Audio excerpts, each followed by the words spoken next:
नमस्कार, मैं doctor Manju Bhargavi language tutorial में आप सभी का हार्दिक स्वागत करती हूँ। आज हम लोग राम वृक्ष बेनीपुरी द्वारा लिखित रेखा चित्र रजिया का सारांश जानेंगे। लेखक अपने बचपन की स्मृति कर रहे हैं। उस स्मृति में रजिया से मिले दिनों की याद हमारे सामने व्यक्त करते हैं। लेखक माँ बाप के इकलौते बेटे थे। बचपन में एक बार मेले में खो गए थे। तब से घर के सभी लोग उनको आंखों में डुबो कर रखते थे और मेले में जाना तो उनके लिए सपना ही रह गया था। एक दिन लेखक मौसी के घर में रजिया से मिलते हैं। रजिया भी उम्र में छोटी थी। लेखक जैसे ही रजिया को देखते हैं, रजिया का रूप उनको आकर्षण कर देता है। रजिया देखने में गोरी, बोली बाली, नीली आंखों वाली, चांदी की गहनों से सजी हुई सुंदर बालिका थी। लेखक अपनी बाल्यावस्था में इस तरह की आकर्षक सुंदर लड़की को पहली बार देख रहे थे। रजिया और उसकी परिवार वाले चूड़ीहारिन थे। रजिया उसी गांव में जन्मी बड़ी हुई थी। इसी कारण से लेखक को भी बार बार रजिया से मिलने का मौका मिलता था।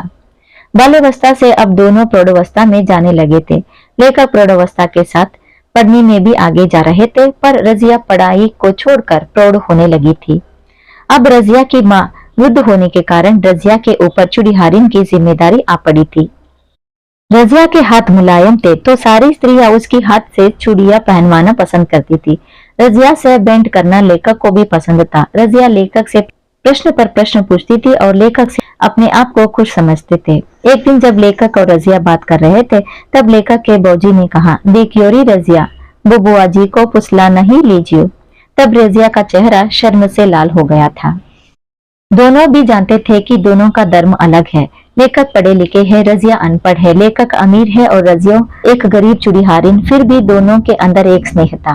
लेखक अपने पढ़ाई पर ध्यान देने लगे तो गांव आना और रजिया से मिलना दोनों भी दुर्लभ हो गया था। बहुत दिनों बाद गांव आए लेखक देखते हैं कि रजिया के पीछे एक नौजवान चूड़ियों की कांची उठाकर आ रहा है।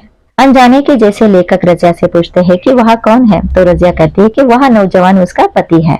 एक दिन लेखक की पत्नी को सुहागन की चूड़ियां पहनाने रजिया लेखक के घर आती है और रजिया और हसन की प्रेम कहानी शादी के समय पे सामना किया गया झंझटों को बताती है और लेखक की पत्नी को भी आशीष देती है कि लेखक हमेशा उनकी पत्नी के पीछे छाया बनकर डोले।